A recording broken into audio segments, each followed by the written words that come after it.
Joining me right now is the CEO of Newtown Connections, Andrew Machota. We have talked before about a lot of different things. You have from an organization that tries to connect people. So we're talking about people that are maybe a little bit socially awkward and don't know how to interact.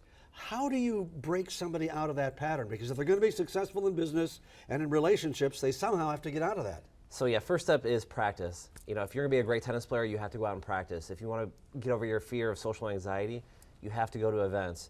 So my first step is start small.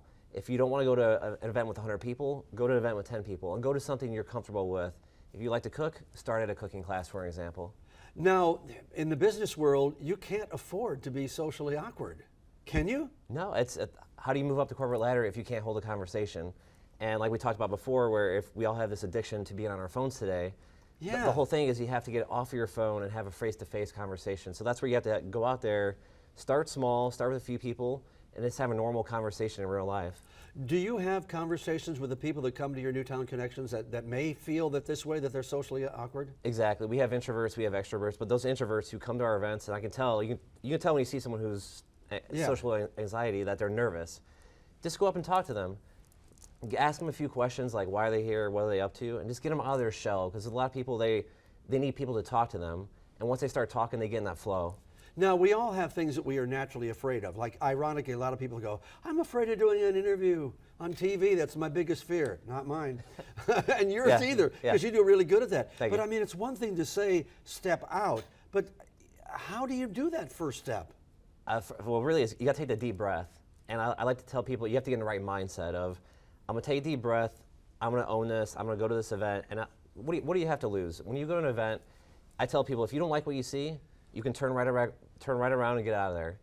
Obviously, if it's a job, it's a little bit different, but again, if you don't like what you see, turn around, start again. Social interactions are important because a lot of people still make their judgments on first impressions, whether that's right or wrong. That's what it is today. That's how we live. Yeah, you live by the cover of the book, not necessarily what's inside it. And yet, the insides are even more important than the cover. Well, we talked about too that it is very hard today that who can you really trust? That with all the technology, we're on social media, Facebook, whatever, I can put up a nice facade, but in real life it's different. And that's why I think people are afraid of getting away from their phones to actually having that face-to-face, because that's who they really are, not that facade. Yeah, except you see so many stories over and over again where people can create a second identity, an identity that they have on the internet where they're very outgoing and funny, that kind of stuff, but in reality they're afraid to even shake hands. Yeah, it's just tough. And another way to get around social anxiety is if you're really afraid of talking to people, try to bring a friend with, bring someone you know. That's a good idea. That if you bring someone with, you have that comfort of having someone there to talk to, that you don't feel awkward of, I'm in a room with 100 people by myself. And lastly, because there may be a medical side to this, that maybe your anxiety is brought on either by medication or a need for medication.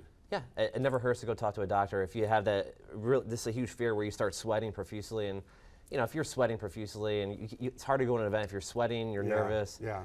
It's really tough to talk to people. So if you have an issue, talk to a doctor like that. Ask Richard Nixon about sweating. Yes. And me too, most of the time. Andrew, good advice and good luck with your Newtown Connections. Cool, thanks, Al.